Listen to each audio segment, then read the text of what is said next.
आणि यानंतरची बातमी आहे राहुल गांधींच्या भारत जोडो न्याय यात्रेची। आज भारत जोडो न्याय यात्रा धुळे शहरामध्ये पोहोचते। सध्या ही यात्रा दोंडाईचा इथे मुक्कामी आहे। आदिवासी बांधवांकडून राहुल गांधींच्या यात्रेचं जोरदार स्वागत होत आहे। आढावा घेतला आमचे प्रतिनिधी गोविंद शेळके यांनी।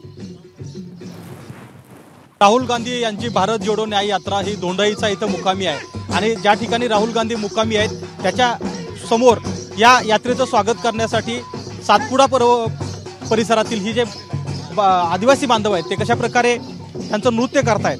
आदिवासी नृत्य आहे आणि या नृत्य या काळात असतं, म्हणजे होळीचा सण हा आदिवासी बांधवांसाठी वर्षातील सगळ्यात मोठा सण असतो। जवळपास आठवडाभर तो साजरा होतो आणि या दिवशी हे नृत्य अगदी रात्रभर या ठिकाणी केलं जातं। आपण बघताय की सगळी पुरुष मंडळी आहे, पण त्यांनी वेश परिधान केला आहे। वेगवेगळ्या वेश घेतलेले हे सगळे तरुण आहेत, हातामध्ये तलवारी आहेत, त्यांचे शस्त्र आहेत आणि यात अगदी नाचत गात हे आदिवासी नृत्य करत ही मंडळी राहुल गांधी यांच्या भारत जोडो न्याय यात्रेचं स्वागत करतायत। या ठिकाणी अगोदर घोषणा दिल्या जात होत्या, कारण नंदुरबार आणि धुळे जिल्हा हा आदिवासी बहुल जिल्हा आहे आणि या जिल्ह्यातील हे आदिवासी बांधव हे काल सुद्धा मोठ्या प्रमाणामध्ये राहुल गांधी यांच्यासोबत सहभागी झाले होते आणि आज स्वतः राहुल गांधी हे दोंडाईचा इथून निघाल्यानंतर एक रोड शो करणार आहेत। तर त्या रोड शोचं स्वागत करण्यासाठी आदिवासी बांधव मोठ्या प्रमाणात जमा होत आहेत आणि अशा प्रकारे हे नृत्य सादर करून हे राहुल गांधी यांच्या या भारत जोडो न्याय यात्रेचं स्वागत करतायत। कॅमेरामन पप्पू मोरकरसह गोविंद शेळके,